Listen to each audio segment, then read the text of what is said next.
all the cost in one diagram. Average cost, average variable cost, average fixed cost and marginal cost in one diagram.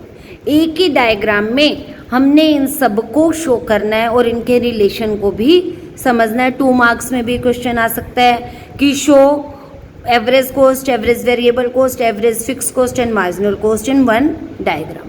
तब तो आप सिर्फ ये diagram show करोगे और अगर 4 मार्क्स में आता है तो ये आप रिलेशन भी लिखोगे. तो इस डायग्राम को आप कैसे समझोगे? आपने एक्स एक्सिस पे लेना है आउटपुट यूनिट और वाई एक्सिस पे average fix cost, average variable cost, average cost, marginal cost लेना. सबसे पहले आपको बनाना चाहिए यहाँ पे फिक्स कोस्ट.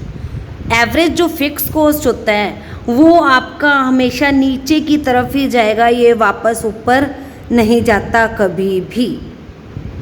ये क्या है हमारे पास? Average fix coast. इसके बाद जो एवरेज वेरिएबल कोस्ट है, एवरेज वेरिएबल कोस्ट ओरिजिन से स्टार्ट क्यों नहीं होती? क्योंकि वेरिएबल कोस्ट जब प्रोडक्शन स्टार्ट होता है तभी लगती है, जब जीरो होता है तो कोस्ट कुछ भी नहीं मिलती. तो जो एवरेज वेरिएबल कोस्ट है वो एवरेज फिक्स कोस्ट को कट करती हुई इस तरह से थोड़ा सा इस नीचे की तरफ जाके ऊपर की तरफ बढ़ जाती है. और जो एवरेज कोस्ट है वो कैसे आप ड्रॉ करते हो? वो एवरेज फिक्स कोस्ट और एवरेज वेरिएबल कोस्ट का टोटल होता है.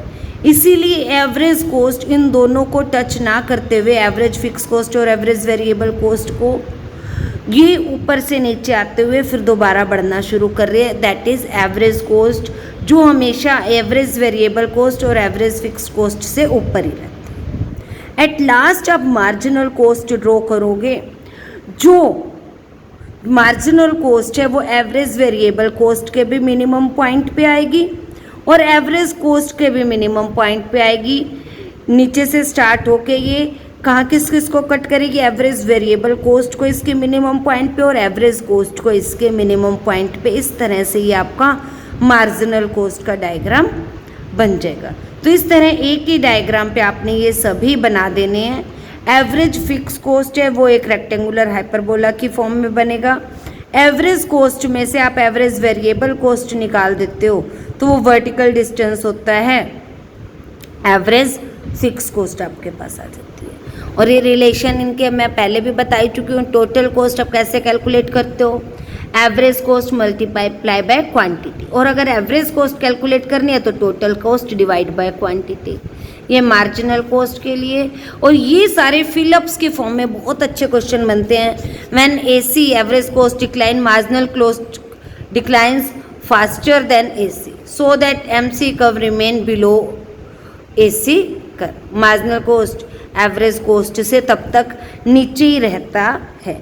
जब एवरेज वेरिएबल कोस्ट या एवरेज कोस्ट बढ़ना शुरू करते हैं तब ये इन्हें क्रॉस करके ऊपर की तरफ चला जाता है.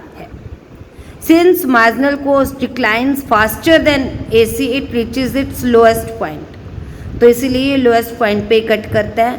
MC must cut from lowest point and when account average cost is constant, average cost और मार्जिनल कोस्ट तब क्या रहती है? जिस जिस बिंदु पे काट रहे ये दोनों क्या रहती हैं? बराबर रहती हैं. यहाँ पे एवरेज वेरिएबल कोस्ट और एवरेज मार्जिनल कोस्ट बराबर है. यहाँ एवरेज कोस्ट और मार्जिनल कोस्ट क्या है? बराबर होती